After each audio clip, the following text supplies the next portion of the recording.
Apakah faedah yang boleh diperoleh Malaysia daripada pelbagai sudut susulan pelaburan RM144 bilion yang dicapai hasil lawatan rasmi Perdana Menteri ke China baru-baru ini?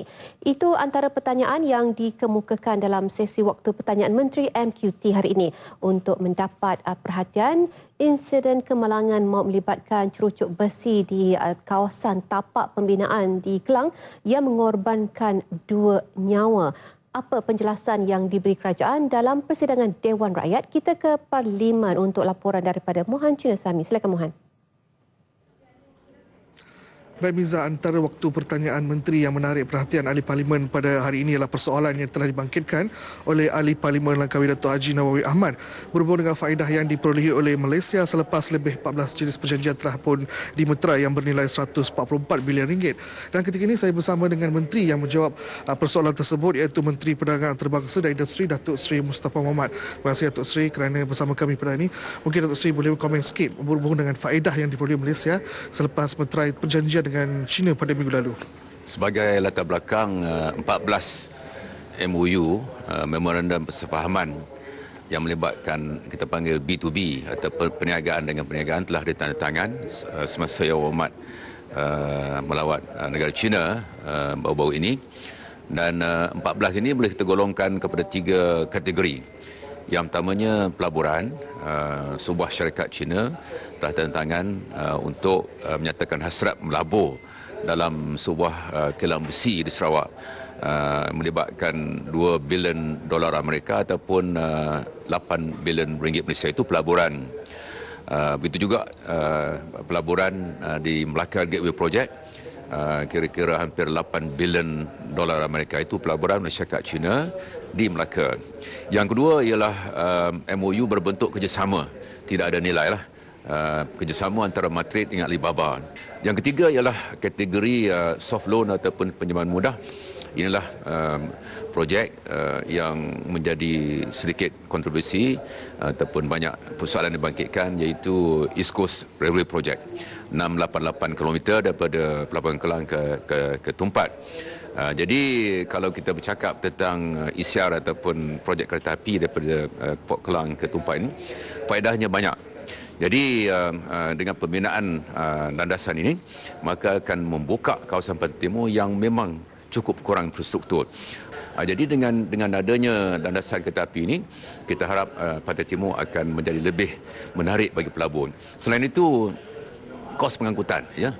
Apabila tidak ada pengangkutan ataupun tidak ada kereta api ini, maka kos pengangkutan barang-barang Pantai Timur ke Pantai Barat ini cukup mahal. Maka kita jangka akan berkurangan kos pengangkutan. Baik Datuk, nampaknya China dan Malaysia bakal membuka satu hubungan yang baru di mana memberikan impak positif kepada Malaysia khususnya. Baik Datuk, ini soalan berhubung dengan perjanjian perkongsian Trans-Pasifik. Kita lihat semalam Amerika Syarikat telah pun mempunyai presiden yang baru, iaitu Donald Trump, iaitu presiden Amerika Syarikat yang ke-45. Jadi kini timbul pelbagai soalan, adakah Amerika Syarikat akan meneruskan perjanjian TPP? Komen sikit Datuk. Berkaitan TPP, sudah pasti ini akan mengubah senario TPP. Apapun minggu depan, menteri-menteri TPP akan semuanya hadir mesyuarat APEC, menteri-menteri perdagangan, dan kita akan berkongsi pandangan. Di peringkat pegawai saya telah pun berhubung sepanjang malam tadi dan hari ini dengan rakan-rakan mereka di 11, termasuk Amerika Syarikat juga, untuk mengetahui keadaan terkini. Kalau mengikut jangkaannya di New Zealand dan di Jepun, proses untuk ratifikasi TPP ini sudah berada di peringkat terakhir, ya. Kalau itu maklumat tertimpa sebelum Donald Trump menang. Jadi kita juga akan berhubung dengan Jepun, dengan New Zealand untuk mendapat maklumat apa hala tuju mereka, ya, apabila mendapat berita tentang kemenangan Donald Trump, sama ada mereka akan teruskan untuk ratifikasi TPP di parlimen mereka ataupun sebaliknya. Jadi ini semua akan menjadi pertimbangan kepada Malaysia sebelum kita membuat keputusan. Besok kita ada mesyuarat kabinet dan sudah pasti saya akan beri taklimat pada rakan-rakan Jemaah Menteri tentang kesan kemenangan Trump kepada TPP. Jadi pada masa ini kita masih ambil sikap tunggu dan lihat, ya. Tidak terburu-buru, ya. Kerana pada masa ini kita masih lagi berpegang kepada pendirian bahawa TPP adalah baik untuk Malaysia, tetapi kita juga tahu bahawa jika Amerika Syarikat tidak menyokongnya, maka TPP akan berkubur, ya. Itu keadaan pada masa ini. Baik, terima kasih Datuk Seri. Begitulah penjelasan daripada Datuk Seri Mustafa Mohamad berhubung dengan hubungan Malaysia dan China dan juga TPP. Baik, bagi persoalan seterusnya kita akan bersama dengan Andy di lobi Parlimen. Silakan Andy.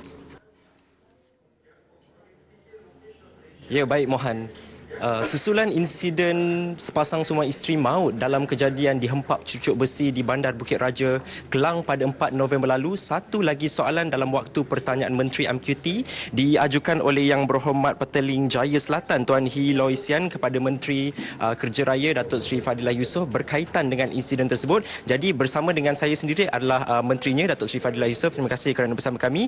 Baiklah Datuk Seri, berdasarkan laporan siasatan awal, adakah kecuaian menjadi punca kepada insiden tersebut? Sememangnya dari segi siasatan ini diterajui oleh Department of Safety and Health di bawah Kementerian Sumber Manusia.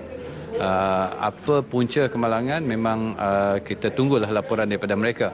Tapi daripada awalan tu memang kita melihat bahawa mungkin ada berlaku kecuaian.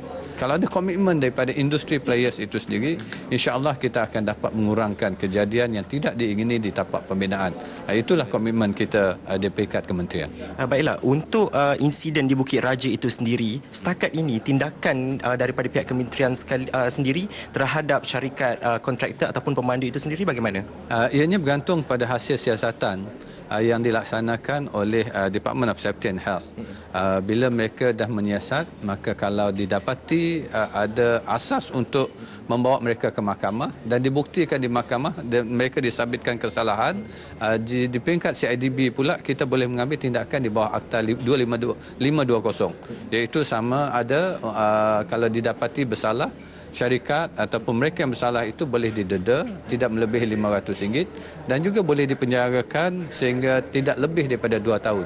Ini bergantung dengan siasatan. Setakat ini apa yang dilakukan ialah untuk menutup tapak yang berkenaan supaya siasatan sepenuhnya dapat diambil. Dan siasatan ini diterajui oleh Department of Safety and Health di bawah Kementerian Sumber Manusia. Okey, untuk ahli keluarga mangsa sendiri, mungkin ada pampasan ataupun insurans untuk melindungi mana-mana rakyat Malaysia yang terlibat dengan kejadian sebegini? Memang polisi di negara kita, kalau apa saja melibatkan kerja-kerja kontrak melibatkan awam, maka mereka mesti diwajibkan mengambil pelindungan insurans, pelindungan awam. Dan dalam kes ini memang ada, kita dah mengesahkan sebab syarikat yang terlibat adalah syarikat yang IGM, iaitu syarikat yang agak besar. Dan mereka memang ada mematuhi semua prasyarat tersebut. Di samping itu saya dimaklumkan bahawa syarikat juga telah pun melawat waris-waris dan mereka saya kira akan memberi sumbangan secara volunteer lah kepada waris-waris terlibat di samping tuntutan insurans yang boleh dituntut oleh mangsa. Itu rekomendasi daripada expert panel dulu ialah untuk kita tingkatkan semua perundangan yang lama supaya ianya berada dalam kedudukan yang terkini. Dengan itu kita boleh dapat mengurangkan risiko berlakunya kemalangan di mana tindakan tegas akan diambil. Tapi yang lebih penting saya kira di samping menguatkuasakan undang-undang, kita perlu memberi kesedaran kepada semua pihak untuk memainkan peranan dan tanggungjawab mereka. Kalau PBT, mereka kenalah juga mengawal apa yang diluluskan mesti mematuhi segala peruntukan yang sedia ada dan kita kena selalu melawat tapak supaya kita melihat bahawa pematuhan dan lebih penting kontraktor itu sendiri iaitu mesti ikuti segala guideline, garis panduan dan juga SOP yang telah ditetapkan. Sebab kita kena melihat bahawa keselamatan, kesihatan pekerja dan orang awam ini mesti diberi keutamaan. Baiklah. Terima kasih Datuk Seri Fadilah Yusof atas pencerahan berkenaan dengan insiden di Bukit Raja Kelang itu. Mungkin Miza akan mengulas lanjut berkenaan dengan soalan di dalam sesi jawab lisan. Kita kembali semula bersama Miza di Angkasa Puri.